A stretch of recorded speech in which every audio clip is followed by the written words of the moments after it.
Right now, your feet are pointed at whatever your brain actually wants, and you didn't choose that. Nobody does. In 1992, Harvard proved strangers could predict a teacher's entire semester ratings from a 10-second silent clip. 10 seconds, muted. Your body is broadcasting a confession 24/7 on a frequency almost nobody tunes into, and in the next few minutes, I'm handing you the receiver. 5 reads, 60 seconds each. And number 1, it's not a skill. It's the absence of one, and it breaks people wide open. Quick disclaimer before your conscience files a complaint, none of this is mind reading. It's pattern reading. Humans leak information the way a cheap faucet leaks water, constantly and mostly without noticing. Psychologists call the 10-second version of this thin slicing, and that Harvard study I mentioned, Ambady and Rosenthal, 1992, found those snap judgments correlated with full semester evaluations at roughly 0.76. That's not a party trick. That's a superpower with bad PR. Number 5. The feet never lie, but the face absolutely does. Here's the thing nobody tells you. Everything you were taught about lie detection is backwards. Crossed arms, no eye contact, fidgeting, folklore. Bella DePaulo's massive 2003 meta-analysis of deception cues found most of the classic tells are barely better than chance. Liars often make more eye contact because they read the same garbage articles you did. So where do you look? Down. Former FBI counterintelligence agent Joe Navarro spent 25 years catching spies, and his big insight was embarrassingly simple. The face is the most rehearsed part of the body, and the feet are the least.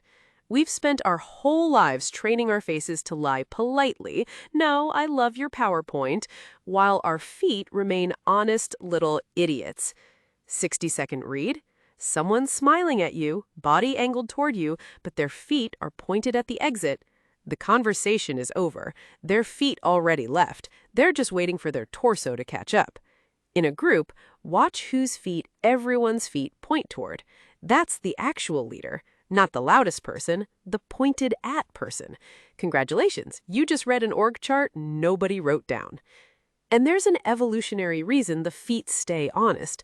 They're wired to the limbic brain, the ancient freeze, flight, fight system that reacted to predators long before we invented small talk. Navarro calls them the most honest part of the body, precisely because survival never had time for etiquette. Your cortex writes the script. Your feet never got a copy. Number 4. The fake smile detector hiding in plain sight. In the 1860s, a French neurologist named Duchenne de Boulogne figured out something wild. A genuine smile fires 2 muscle groups, the mouth and the orbicularis oculi, the ring around the eyes. A social smile only fires the mouth because most people can't consciously contract those eye muscles. Darwin literally wrote about this. It's been in the public record for 160 years, and people still fall for dead-eyed smiles daily. The read? Real enjoyment crinkles the eyes, those little crow's feet, and the cheeks push up. Fake smiles are mouth only, appear a beat too fast, and hold a beat too long, like a screensaver. Now, one honesty caveat, because I promised you real science. Later research shows some skilled people can fake the eye crinkle, so don't treat it as a lie detector. Treat it as a warmth detector. No crinkle across an entire conversation, you're talking to someone performing friendliness. Adjust accordingly. Bonus read. When a group laughs, people instinctively glance first at the person they feel closest to. Watch the eye flick after the punchline. It's a relationship map updated in real time, free of charge. Here's the part that should genuinely unsettle you. Fake smiles can predict your future. In the famous 2001 yearbook study by Harker and Keltner, women showing genuine Duchenne smiles in college photos reported happier marriages and greater well-being decades later. One frozen facial expression at age 21, quietly forecasting the next 30 years. That's how much signal lives in a smile. Number 3. The pupil leak. Your pupils are traitors. In the 1960s, psychologist Eckhard Hess ran experiments showing pupils dilate when we look at things we find interesting or arousing. And here's the deranged historical part. Italian Renaissance women knew this centuries earlier. They dripped belladonna, literally deadly nightshade, into their eyes to force dilation and look more alluring. Belladonna means beautiful woman. They were chemically hacking a tell science wouldn't name for 400 years. The read? Pupils dilate with interest and cognitive effort. Constrict with the opposite. Hess even found people rated the same face as more attractive when the photo was doctored to have larger pupils and couldn't explain why. Practical version? Pitch two options to someone. Watch which one makes the eyes go wide and dark. That's their answer, delivered before their mouth starts negotiating. Yes, lighting affects pupils. That's why you read the change, not the size. And yes, this is the sunglasses thing. Poker pros aren't hiding their eyes from the sun. They're hiding them from you. Number 2, cognitive load, the only lie detection that actually works. Forget sweating and shifty eyes. Modern deception research, Aldert Vrij and colleagues, flipped the whole field with one idea. Lying is hard. A liar has to invent a story, keep it consistent, monitor your reaction, and suppress the truth all at once. That's 4 browser tabs on a laptop that usually runs 1. So you don't watch for nervousness, you watch for effort. And you can crank up the effort with one filthy little question. Tell it to me in reverse order. Truth tellers can, roughly, because memory is a web. Liars rehearsed a script, and scripts only play forward. In Vrij's studies, the reverse order technique dramatically increased observable differences between liars and truth tellers.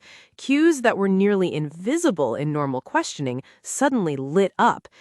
The 60-second cues of an overloaded brain, longer pauses before answering, a drop in hand gestures, the body reallocates bandwidth, and answers that get suspiciously shorter and cleaner. Real memories are messy. What did you do Saturday? Answered like a lawyer's deposition?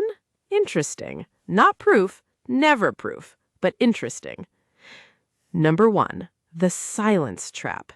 The most powerful trick on this list requires you to do absolutely nothing, which is why almost nobody can pull it off. Humans are pathologically allergic to conversational silence. A 2011 study out of the University of Groningen found that silences as short as 4 seconds were enough to trigger feelings of distress, rejection, and social anxiety. 4 seconds. Your brain treats a pause like a fire alarm. Here's the trick. Ask your question, get the polished, prepared answer, and then say nothing. Hold eye contact, stay relaxed, and count in your head. What happens next is beautiful. Their brain interprets your silence as insufficient answer, panics, and starts shoveling words into the gap. And those words, the unrehearsed second wave, are where the truth lives. Salespeople know this. Interrogators know this. Journalists have a saying, the best quote comes after the pause. The first answer is the press release. The silence gets you the leaked memo. And the defense, since you now know the weapon, when someone goes quiet on you after your answer, recognize the trap, smile, and say nothing back. 2 people who both know this trick just sitting in silence is the psychological equivalent of a Mexican standoff, and honestly, it's hilarious. Feet reveal intention. Eye crinkles reveal warmth. Pupils reveal interest. Reverse order reveals effort. And silence reveals everything they edited out the first time. One last thing, and I mean this. These tools read signals, not souls. Every single cue here is a probability, not a verdict. The researchers themselves will tell you that. Use this to understand people, not to prosecute them. The person who reads others best isn't the one collecting evidence. It's the one paying attention, while everyone else is waiting for their turn to talk.